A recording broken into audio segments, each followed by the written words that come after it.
প্রাক্তন RBI governor Shaktikanta Das একটি বড় দায়িত্ব গ্রহণ করতে চলেছেন। সূত্রের খবর, তিনি প্রধানমন্ত্রী নরেন্দ্র মোদীর প্রধান সচিব হবেন। শক্তিকান্ত দাস 6 বছর ধরে আরবিআই এর গভর্নর পদে দায়িত্ব পালন করেছেন। তিনি 1980 ব্যাচের একজন অবসরপ্রাপ্ত ভারতীয় প্রশাসনিক পরিষেবা কর্মকর্তা। তিনি কেন্দ্র ও রাজ্য সরকারের অর্থ, কর, শিল্প এবং অবকাঠামো ক্ষেত্রে কাজ করেছেন। তিনি 15তম অর্থ কমিশনের সদস্য এবং ভারতের G20 শেরপা হিসেবেও দায়িত্ব পালন করেছেন। তিনি পিকে মিশ্রের সাথে কাজ করবেন বলেও সূত্রের খবর। বর্তমানে প্রমোদ কুমার মিশ্র 11 সেপ্টেম্বর 2019 সাল থেকে প্রধানমন্ত্রীর মুখ্য সচিব। 1972 ব্যাচের কর্মকর্তা ডক্টর পিকে মিশ্র এর আগে ভারত সরকারের কৃষি সচিব হিসেবে অবসর গ্রহণ করেছিলেন এবং গত 10 বছর ধরে প্রধানমন্ত্রী মোদীর সাথে ঘনিষ্ঠভাবে কাজ করেছেন।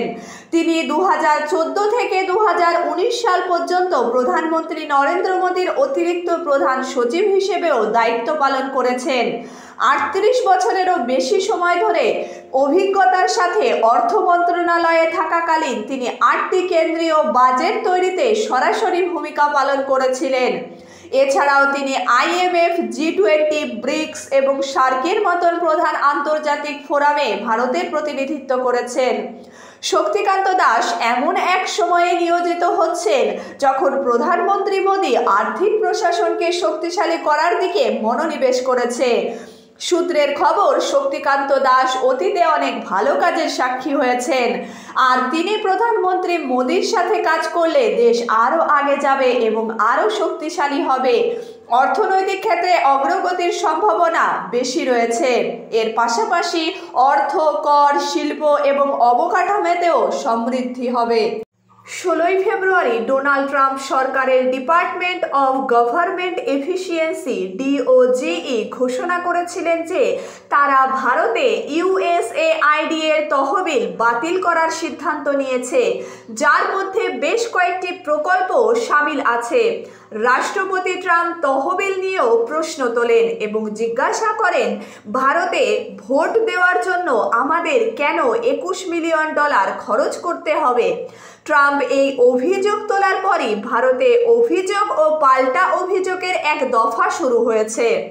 শুক্রবার বিদেশ মন্ত্রক এই বিষয়ে উদ্বেগ প্রকাশ করে বলেছেন যে দেশের অভ্যন্তরীণ বিষয়ে বিদেশি হস্তক্ষেপ খুবই দুঃখজনক এবং চিন্তাজনক। বিদেশ মন্ত্রকের প্রধান মুখপাত্র রণধীর জয়সওয়াল এই দিন এক সংবাদ সম্মেলনে বলেন যে সংশ্লিষ্ট বিভাগ এবং কর্মকর্তারা বিষয়টি নিয়ে তদন্ত করছেন। দিল্লির নতুন মুখ্যমন্ত্রী রেখা গুপ্তা এবং তার মন্ত্রীরা শনিবার কর্মকর্তাদের সাথে একটি বৈঠক করেছেন। সভায় বাজেট প্রণয়ন এবং মহিলা সমৃদ্ধি যোজনা বাস্তবায়ন নিয়ে আলোচনাও করেছেন তারা। মহিলা সমৃদ্ধি যোজনার আওতায় বিজেপি দিল্লির মহিলাদের প্রতি মাসে 2500 টাকা দেওয়ার নির্বাচনী প্রতিশ্রুতি দিয়েছেন। বৈঠকে কর্মকর্তারা দিল্লি সরকারের বাজেট সম্পর্কে তথ্য জানান দেন। জনগণের সর্বোচ্চ সুবিধা প্রদানের জন্য অর্থ দক্ষতার সাথে ব্যবহার করার ওপর জোরও দেন তারা। সূত্রের খবর, সভায় রাস্তাঘাট মেরামত ও পরিষ্কার পরিচ্ছন্নতা, ফ্লাইওভার এবং বর্ষাকালে জলাবদ্ধতা রোধের পরিকল্পনার মতন অন্যান্য বিষয় নিয়েও আলোচনা করেন। কিন্তু প্রথম মন্ত্রিসভার বৈঠকে মহিলা সমৃদ্ধি যোজনা পাশ না করার জন্য বিরোধী দল AAP ক্ষমতায় থাকা বিজেপি দলের বিরুদ্ধে অভিযোগ তোলেন। ইতিমধ্যে PWD মন্ত্রী প্রবেশ বর্মা বিভিন্ন কাজ ভালোভাবে খতিয়ে দেখছেন। তিনি মিন্টো রোড, আন্ডারপাস এবং পুল প্রহ্লাদের মতন প্রায় 2 ডজন জলাবদ্ধ স্থান চিহ্নিত করেছেন। সোশ্যাল মিডিয়ায় একটি পোস্ট করে স্বরাষ্ট্র, শিক্ষা ও নগর উন্নয়ন মন্ত্রী আশিস সুদ বলেছেন তিনি কর্মকর্তাদের সাথে সমগ্র দিল্লির সামগ্রিক উন্নয়ন নিয়ে আলোচনা করেছেন এবং প্রকল্পগুলিরও পর্যালোচনা করেছেন। তিনি আরও বলেন তার লক্ষ্য দিল্লিকে একটি আধুনিক, স্মার্ট এবং উন্নত শহর হিসাবে গড়ে তোলা। কেন্দ্রীয় মন্ত্রী শিবরাজ সিং চৌহান একটি টুইট করে নিজের কষ্টের কথা বর্ণনা করেন। তিনি বলেন, 22 ফেব্রুয়ারি শনিবার আমাকে পুসায় কিষাণ মেলা উদ্বোধন করতে, কুরুক্ষেত্রে প্রাকৃতিক কৃষি মিশনের একটি সভা করতে এবং চণ্ডীগড়ের কিষাণ সংগঠনে সম্মানিত প্রতিনিধিদের সাথে আলোচনা করতে ভোপাল থেকে দিল্লি যেতে হয়েছিল। আমি এয়ার ইন্ডিয়ার ফ্লাইট AI436-তে একটি টিকিট বুক করেছিলাম এবং আমাকে HC আসন বরাদ্দ করা হয়েছিল। যখন আমি বসেছিলাম তখন দেখি আসনটি ভাঙা। এটি অস্বস্তিকর ছিল।